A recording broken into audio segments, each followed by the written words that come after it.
বন্ধুরা দেখতে পাচ্ছেন আমি ব্যাগ থেকে পুঁইশাক বের করছি। আর এই পুঁইশাকগুলো বাজার থেকে কেনা না, ছোটো ভাই নিজাম তার বাগানের পুঁইশাক পাঠিয়েছে আমার জন্য গিফট হিসাবে। সেগুলোই আমি এখন রান্না করব চিংড়ি মাছ দিয়ে। আমি কিছুটা পুঁইশাক কেটে নিয়েছি, এখন ধুয়ে রান্না বসাবো। কড়াইতে আমি তেল গরম করতে বসিয়েছি, এখন দিয়ে দিচ্ছি পেঁয়াজ কুচি। পেঁয়াজ কুচি হালকা বাদামি করে ভেজে তার ভিতরে দিয়ে দিব মরিচের ফালি। মরিচের ফালি দিয়ে দিব কিছুটা হলুদের গুঁড়ো।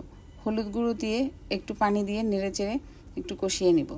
এরপরে দিয়ে দিব কেটে ধুয়ে রাখা চিংড়ি মাছগুলো দিয়ে একটু কষিয়ে আমি দিয়ে দিব পুঁইশাক দিয়ে আমি ঢেকে 2 থেকে 3 মিনিট সিদ্ধ করে নিব।